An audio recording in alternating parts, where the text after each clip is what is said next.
Like we rightly pointed out, air transport is becoming a luxury an average Nigerian can no longer afford. In recent times, we have seen a staggering increase in the price of the fares. Talk to us from your perspective as an expert.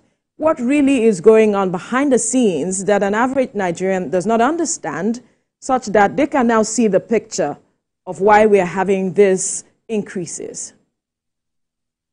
Well, thank you very much. You can as well liken what is happening in the aviation industry right now to what is going on in our local markets. You know, when you go out there, how much do you buy tomato? How much do you buy pepper? How much do you buy yam? Compare with the previous years. So the same thing is going on in the aviation industry. And more, problematic in the industry is the issue of aviation fuel. Aviation fuel takes almost, if not 70% of the operational cost. And an average aircraft, like Boeing 737 maybe classic, takes almost 30 metric tons of fuel to operate, maybe Lagos, Abuja, and they must have what we call endurance fuel. That is, they must carry extra fuel that can last them for an additional 2 hours in case they have problem in the sky and they can move to alternate airports. So if you sum this together, you know the operators, they are not in the market for jamboree. They are in the market as an entrepreneur to make profit. So in analysis, market analysis to make profit, then going through the cost of fuel operation alone, in addition to other logistics, cumulative variables that they need to have to their daily operation. Talking about crew allowance, talking about landing fee, maybe at their various locations, then talking about ground handlings. These are not free meal. You need to pay for all these services. So the operators now, they don't have any other choice than to adjust the price mechanism. And that's why we've seen Abuja, Lagos, one leg, we pay as high as 250,000 naira. I was talking to a lady last night, was giving me an account of our journey to Benin. He paid to and fro on road 50,000 naira, 25,000. But mark you, in the time pass, you can take Lagos, Benin for 18,000 naira. But it's not like that again. So the environmental factor induced by operational costs, I know it forced these new prices that we are seeing in the air transport sector. So it's becoming more realistic now, realistic to fly. So it's not going to be, even civil servant, let me tell you, civil servant cannot even afford it. Somebody that is earning maybe 300, 400,000 naira in a month cannot even afford to travel out of Abuja to Lagos to come and see the family. That's how bad it is now. Okay, so you mentioned that airline operators had no other choice than to adopt this price mechanism.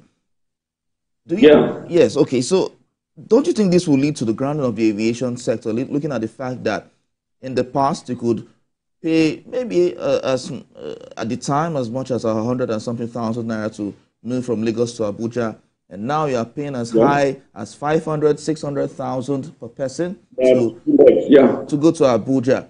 Don't you think people will rather not fly, but rather drive or ultimately abandon the trip if it's not profitable for them? Won't this lead to the grounding of the aviation sector?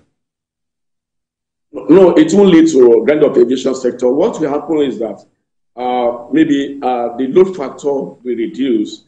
Maybe a plane that can take full load of maybe 150, 200 passengers now. What you can see now, maybe 65 passengers or even at most 70 passengers. So what will happen is that there's going to be drastic reduction in frequency of their operation. And that's why most of these days you see rescheduling, cancellation of flights here and there. And mark you, the price of where you pick in Lagos is quite different from the price you pick in Kano, in Kaduna, even in Abuja, even in Port Harcourt. So all this innovation, cumulatively affect the operation of the airline. Basically, yeah, people have been taken to road, but the road too is quite expensive. But when you compare with a flight, there's a quite different. So it's a matter of taking your choice. Like, let me tell you this, whether we like it or not, people are still flying. If you have business to do in Abuja, that fetches you multi-million naira project, you need to go, you need to fly. Most so that you don't even have your private jet to do that. People are still flying, but the only that the frequency and the number of people that will be flying will really, reduce. And let me tell you this, what the operators could do now is to start looking at the brand of aircraft they can take. This time around, propeller jet aircraft will be good for this kind of business environment that we are experiencing now. Instead of flying a two-jet engine aircraft that consume more fuel than the propeller jet aircraft. Okay, but do we have such in this country, in aviation industry? Because we see more of the big planes that, like you have said, consumes more fuel.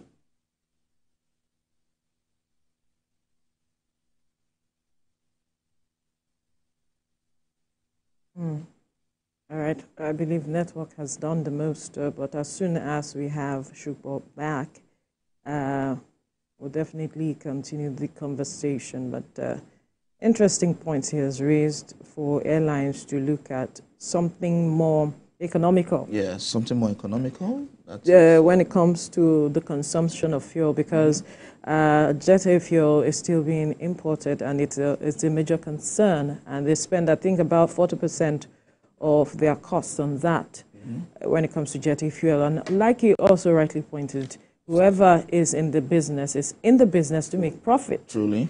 And then you also have other costs. Talk about spare parts for the airlines, which are also being imported. A lot of things are being imported, and so the cost, the passengers have to bear the cost as it is. Although we have an advantage of, when you talk about traffic, the number of persons, 200 million Nigerians, although there are those under multidimensional poverty who can still not afford the cost of flying as it is, but then the other number can afford it. Some of them can afford it, but then it is dwindling. So I believe that's why there are those calling for government intervention to look at what government can do. We've seen other countries also coming to stabilize the system. Of course, since 2020, the aviation sector was one of those that was hardest hit by COVID-19.